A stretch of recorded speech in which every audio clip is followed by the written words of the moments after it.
What if I told you that the greatest fear of a superpower isn't an army marching on its borders, but an idea rising in the hearts of the people they can't control? What if the real war isn't fought with bombs or bullets, but with strategy, resilience, and the will to stand tall when the world wants you on your knees?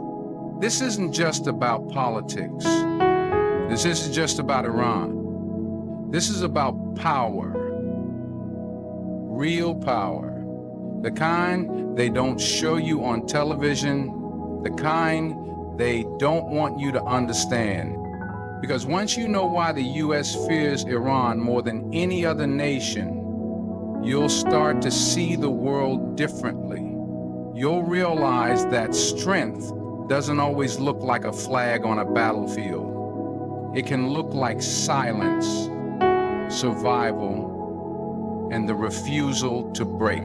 Stay with me until the end, because what you're about to hear is the hidden truth they never wanted you to know. When you look at the structure of global power, especially in the Middle East, most nations have some thread tied to the hands of Western influence, whether through military dependency, economic aid, or political alliances that favor Western interests.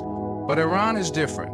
Iran cut the cord a long time ago. Ever since the Islamic Revolution in 1979, Iran chose its own path.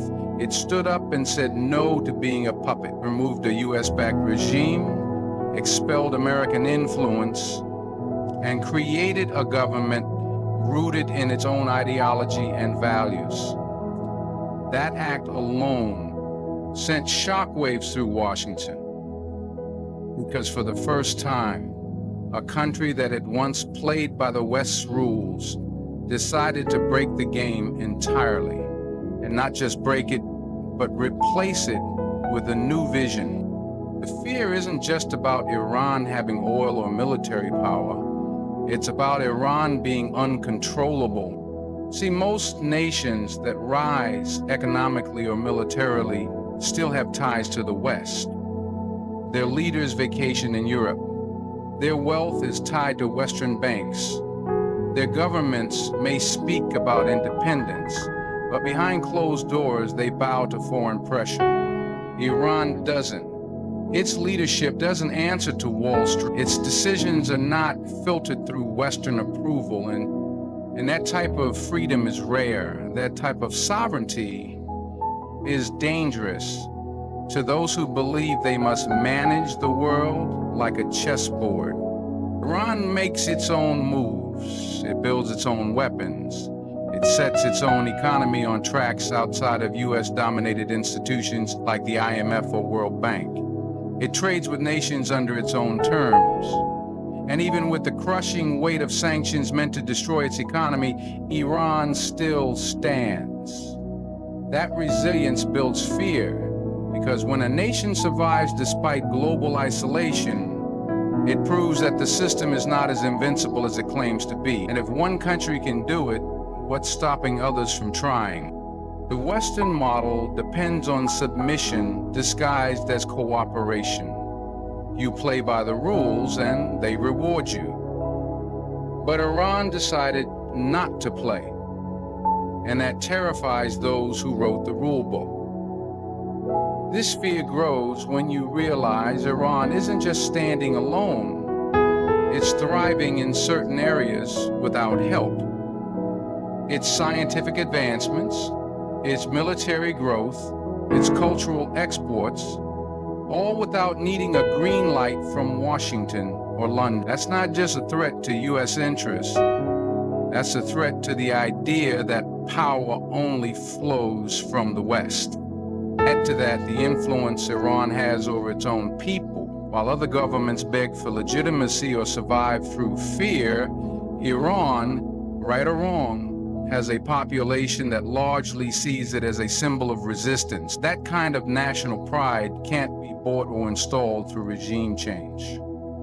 That kind of self-determination is built. And the fact that Iran created it outside of Western control makes it a symbol of sovereignty. a symbol that is dangerous to a world order built on dependence. Iran's independence challenges more than just policy, it challenges the ego of empires. Because if a nation can rise without their help, if a government can survive without their system, then the entire illusion of Western superiority begins to crack. And when that illusion breaks, so does the control. That's why Iran causes fear. Not because it's the strongest, but because it refuses to be owned. It refuses to be tamed. And in a world where control is the currency of power, an untamed voice is the most dangerous sound of all. Ideology is more powerful than weapons, more dangerous than armies, and more lasting than political regimes. What terrifies the United States about Iran isn't just its missiles or military alliances, it's the belief system Iran carries. A system that openly rejects Western secularism, materialism, and the cultural dominance that often follows U.S. foreign policy. Iran represents something far more threatening than a nation with power. It represents an idea that challenges the foundation of the Western world order. That idea is rooted in Islamic governance, in resistance, in moral and spiritual values that cannot be bought, bribed, or bullied into silence. In the eyes of the West, dominance isn't just about tanks and treaties. It's about controlling the narrative, about exporting a way of life that favors consumption, entertainment, individualism, and the slow erosion of spiritual values. This narrative spreads through media, fashion, movies, and lifestyle branding. It seduces nations into believing that Western modernity is the only path to progress. But Iran stood up and said, no. We will not trade our values for your comforts. We will not let your culture erase our identity. That kind of defiance isn't just rare, it's revolutionary. Iran's ideology is dangerous to empires because it awakens the minds of the oppressed. It tells them they don't have to sell their faith to build a future. It tells them that strength doesn't come from following the West, but from standing tall on your own terms. And that message echoes beyond Iran's borders.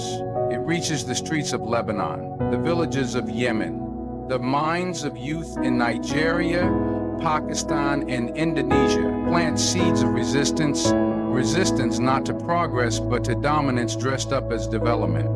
When a nation builds its laws, systems, and policies around something higher than politics, around divine accountability, around community ethics, around rejecting corporate greed, it becomes unpredictable in the eyes of global powers.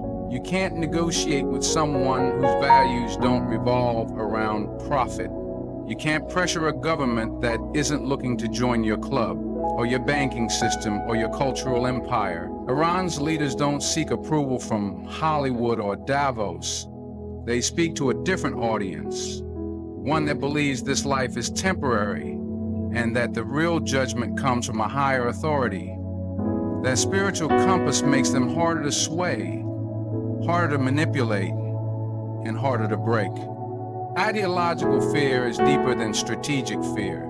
A country with a few missiles is manageable, but a country that refuses to bow ideologically becomes a threat to the system itself. It becomes a symbol, a story, an example. It inspires resistance, not just through weapons, but through words, through sermons, through education. It teaches people to question, to dig deeper, to ask why every ally of the West ends up sacrificing their values in exchange for promises that never fully arrive.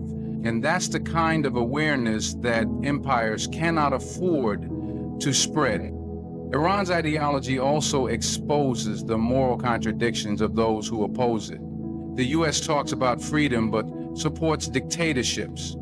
It preaches human rights, but funds occupations. Iran, despite its flaws, challenges this hypocrisy by standing firmly on its beliefs. That truth unsettles the comfortable and empowers the questioning. The fear isn't that Iran will invade or conquer. The fear is that others will follow its example, that other nations will begin to think for themselves, speak for themselves, and walk away from the table where only the powerful eat. That fear is real, and it's growing. Because Iran doesn't just carry missiles, it carries a message. And sometimes, a message is the most powerful weapon of all.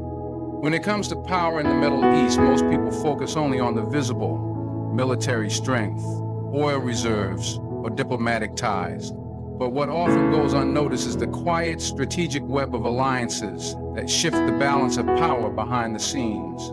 And in this game of influence, Iran has played its cards differently.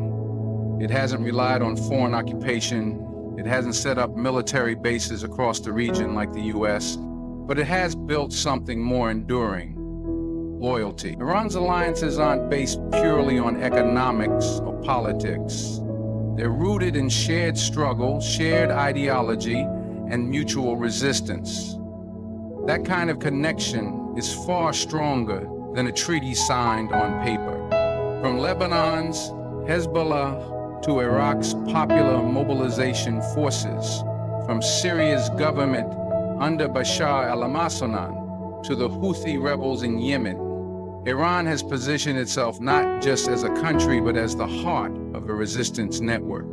These aren't random groups acting on impulse. They're part of a coordinated front that stands against Western and Israeli influence. Iran's support has given them direction, funding, training, and more importantly, purpose. And that's what scares the US the most. Because for the first time in decades, the balance of power in the Middle East is no longer a one-sided affair. There's now a counterweight to American hegemony. And it doesn't operate out of Washington, but Tehran. The beauty of Iran's strategy is that it doesn't need to send in massive troops or occupy land. Instead, it empowers the local resistance, strengthens native movements, and supports people who are already fighting for their own causes. This decentralized form of influence makes it hard to break, hard to trace, and even harder to stop. These alliances have stood firm through wars, economic crises, and assassinations. They're bonded not by money, but by a vision of a region free from foreign domination. And that makes them incredibly difficult to dismantle. To the US, this creates a nightmare scenario because it's not just dealing with Iran, it's dealing with a network, a resistance web that stretches from the Mediterranean Sea to the Persian Gulf. And each time the US tries to suppress one part of it, another rises up. The war in Syria didn't crush Iran's influence, it strengthened it. The invasion of Iran, it brought it closer to Baghdad. The bombing of Yemen didn't destroy the Houthis, it turned them into a symbol of resistance. Every fire the US tried to put out only spread the flames further. This reach also gives Iran leverage. It can respond to threats without acting directly. It can shift the battlefield without moving a single soldier. This is not just military strategy, it's psychological warfare. It forces the US and its allies to always guess where the next pressure point will be. And that kind of unpredictability drives fear. Because when your enemy doesn't play by conventional rules, your conventional power starts to look weak. Iran's alliances have also proven to be deeply resilient. Despite sanctions, assassinations of key commanders like Qasem Soleimani, and intense political pressure, these networks remain strong. That shows that Iran isn't just giving money or arms, it's giving ideology, vision, and leadership. And when you give people something to believe in, they don't scatter when bombs drop. They regroup, they evolve, they rise stronger. This level of strategic depth is something the U.S. hasn't been able to replicate in the region. Most of its alliances are transactional, temporary, and fragile. When the money stops, the loyalty ends. But Iran has built a resistance culture, one that sees beyond the next election or the next ceasefire, one that believes in long-term change, not just short-term victories. That's what makes Iran a threat, not because it's the most powerful country, because it has become the most influential movement, and that influence is spreading. One of the most overlooked yet most critical reasons the U.S. fears Iran is its unwavering commitment to independence. In a world where most governments are pressured to align themselves with powerful Western nations for survival or economic prosperity, Iran has stood defiant. Since the Islamic Revolution of 1979, Iran has charted its own course, refusing to bow to global financial systems dominated by Western interests, rejecting U.S.-imposed cultural influence, and operating outside the sphere of American political dictates. That kind of independence is a dangerous example for other nations that are quietly questioning their dependency on the U.S.-led world order. Iran's independence isn't just political, it's systemic. It's a rejection of being another puppet in a global theater where power is traded behind closed doors. Iran doesn't host U.S. military bases. It doesn't open its economy to foreign corporations that would exploit local labor while exporting all the profit. It doesn't allow Hollywood to redefine its values or the IMF to dictate its budgets. This refusal to be absorbed into the American-led global machinery makes Iran unpredictable and unyielding. And when a nation refuses to play the game by the rules set in Washington, it becomes a threat, not because it's aggressive, but because it's free. That freedom comes at a cost, and Iran has paid dearly. Decades of sanctions, global isolation, targeted assassinations of its scientists, cyber attacks on its infrastructure, and constant diplomatic pressure. Yet it remains standing, still producing, still innovating, still fighting for sovereignty. That resilience sends a loud message to the rest of the world. You don't have to kneel to survive. You don't have to trade your dignity for dollars. You don't have to copy a Western model to build your own success. And that is exactly what the empire fears, that others will follow Iran's path, realizing that resistance is possible and that independence can be sustained. The American strategy has always relied on making the alternative look impossible. They showcase chaos in nations that resist them, painting a picture that anyone who dares challenge their influence will collapse economically or fall into civil war. But Iran broke that narrative. Despite every attempt to cripple its economy, to ignite internal unrest, to isolate it diplomatically, the country has not only survived but adapted. It's built new trade routes, formed new alliances, developed its own technology, and cultivated internal self-reliance. That kind of adaptability challenges the myth that the West holds the keys to modernity, progress, or peace. Iran also refuses to be culturally colonized. It guards its language, its dress, its traditions, and its moral values in a time when Western influence has reshaped the identity of many Eastern nations. Iran remains rooted in its own heritage. That cultural independence reinforces its political independence. It ensures that the youth are raised with a sense of self, not a borrowed identity. And that's powerful, because once people know who they are, they're much harder to control. The U.S. has long depended on compliant allies, nations willing to accept military protection in exchange for economic submission, nations willing to import Western culture and abandon their own. Iran rejects that entire deal. It refuses to be a client state. It refuses to be a follower. And that forces the U.S. to acknowledge that power doesn't only come from bombs or banks. It also comes from belief, from conviction, from refusing to compromise on the things that matter most. In this way, Iran's independence becomes a mirror, reflecting the weaknesses of nations that surrendered too much for too little. It exposes the cracks in the global order, reminding the world that there is another way. That truth shakes the foundation of American influence. And that's why they fear it, because Iran's independence isn't just about Iran. It's about what it represents to everyone else watching from the sideline. One of the most powerful forces in the world isn't a bomb, it isn't a missile, and it isn't an army. It's an idea rooted in faith, identity, and purpose. Iran's greatest strength doesn't just come from its missiles or its alliances, it comes from its ideology.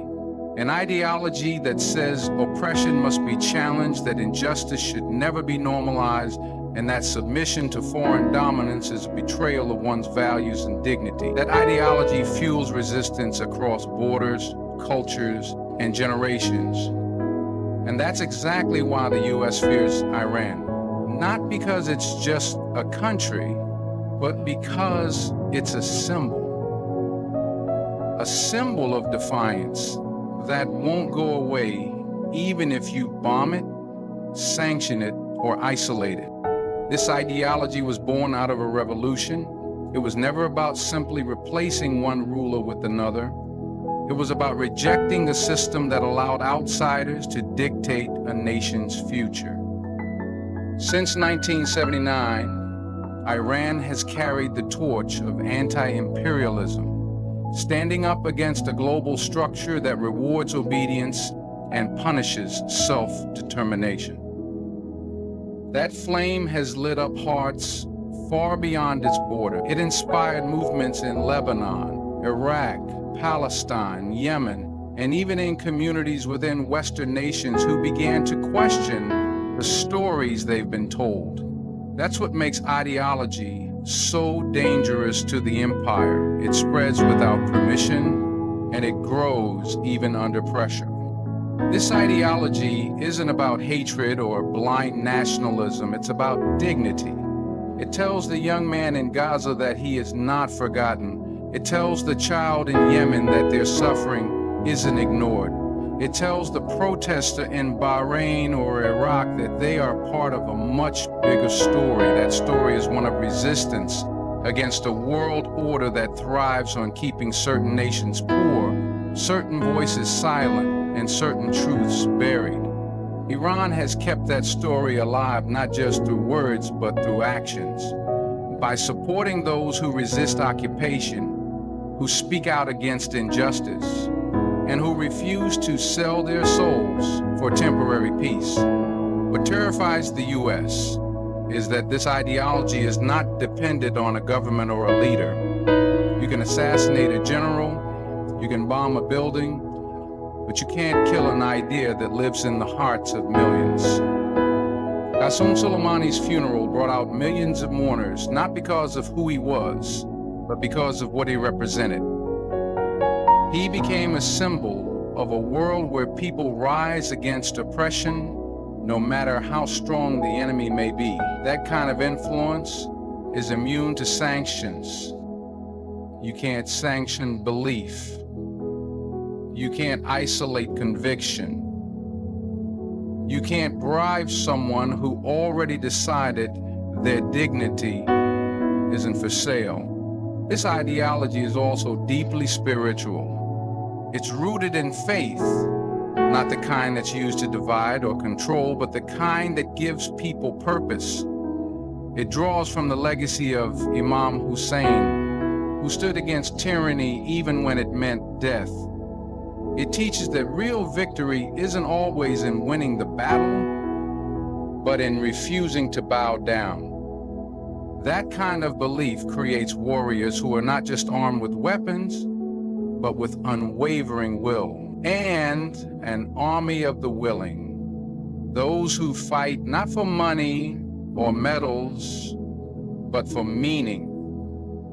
That is the most dangerous force to any oppressor. As Western powers, especially the US, rely on a certain kind of silence. They rely on fear, distraction, and division. But ideology breaks that silence. It wakes people up. It connects them. It replaces fear with clarity. That's why even with all their military superiority, they can't seem to crush the resistance that Iran supports. Because it's not just about Iran. It's about a spirit, a way of life, a refusal to surrender to injustice. This spirit isn't confined by geography. It crosses borders. It climbs walls. It survives drone strikes and embargoes. And as long as that spirit lives, there will always be resistance. There will always be people who choose dignity over comfort, truth over propaganda, and sacrifice over silence. That's what makes ideology the most powerful weapon of all. And that's what truly keeps the empire awake at night. When it comes to warfare, the battlefield has evolved. No longer is power only measured by tank, soldiers, or fighter jets. Today, power is also measured by influence, by the ability to shape narratives, control technology, and defend against attacks that don't come with a bang, but with the blink of code. Iran has become a master of the modern battlefield, adapting to a world where cyber warfare, drone technology, and asymmetric tactics are the real weapons of choice. The US doesn't just fear Iran's traditional military power. It fears Iran's ability to innovate under pressure, to strike back without being predictable, and to turn limited resources into strategic advantages that frustrate even the most advanced enemies. Iran's drone program is the perfect example of this evolution. These aren't billion-dollar machines built in foreign labs. They're homegrown, low-cost, and highly effective. From surveillance to combat, these drones have changed the game. They've been used in ways that the US never anticipated, from the Gulf of Oman to the Saudi oil fields. And while Western nations invest in high-end systems that take years to develop and billions to produce, Iran builds its tools in months with ingenuity and grit. That kind of adaptability creates fear because it means Iran can punch far above its weight and do it without warning. Then there's cyber warfare. Iran has built one of the most formidable cyber armies in the Middle East. These aren't just hackers sitting behind screens for mischief. They're digital warriors, trained to disrupt, infiltrate, and expose vulnerabilities in enemy systems. They've hit financial institutions, government agencies, even critical infrastructure. And they've done it without firing a single shot. In a world run by technology, where a simple line of code can shut down an oil pipeline or cripple an entire city's electrical grid, Iran's cyber capabilities are a silent but devastating weapon. The US knows this. They know that behind every keyboard in Tehran could be a new kind of missile, one that can't be intercepted by defense systems. Iran also understands the value of psychological warfare. Its influence campaigns don't need massive armies to spread, they only need platforms. Through media rhetoric and carefully timed statements, Iran knows how to unsettle its adversaries, how to stir dissent, and how to make every move feel like it carries a deeper message. They operate not just in physical terrain, but in the mind, turning uncertainty into strategy and unpredictability into power. The US thrives on control, on predictable threats it can prepare for. But Iran doesn't play by the rule book. That unpredictability is unsettling. It means that every quiet moment might be a setup for a strategic strike. Not with bombs, but with precision influence. What makes Iran especially dangerous in the eyes of its enemies is that it has nothing to lose and everything to protect. It's fighting for survival, for dignity, for its place in the world. That kind of motivation leads to creativity that countries drowning in wealth and comfort can't replicate. It means every scientist, every engineer, every soldier in Iran isn't just doing a job. They're on a mission, and when your mission is survival against a superpower, you don't waste resources, you innovate. You find ways to outmaneuver, outsmart, and outlast. That's what Iran has done. It has turned pressure into progress, sanctions into self-reliance, isolation into innovation. Every time the world tries to corner Iran, it finds a way to escape, not by brute force, but by strategy. And that scares its enemies more than any warship ever could, because it proves that dominance is no longer about who has the biggest military, it's about who can adapt the fastest, who can think differently, who can weaponize intellect as much as firepower. Iran has become a symbol of modern resistance, armed with drones, firewalls, and fearless determination. And that's why the U.S. fears Iran more than any other nation, not just for what it has, but for what it's becoming in the shadows of a world that tried to break it. So now you understand it was never just about missiles, oil, or sanctions. The fear isn't rooted in numbers on a chart or weapons in a warehouse. The real fear is the power of resilience. The fear is a nation that refuses to kneel, a people who have learned how to turn every sanction into strength, every threat into strategy. Iran stands not only with weapons in hand, but with a purpose in its heart. It's not the biggest, but it might be the boldest. It's not the richest, but it might be the most resourceful. And that combination, that unwavering spirit, that modern warfare intellect, that ideology of resistance, is what shakes the world's most powerful nation to its core.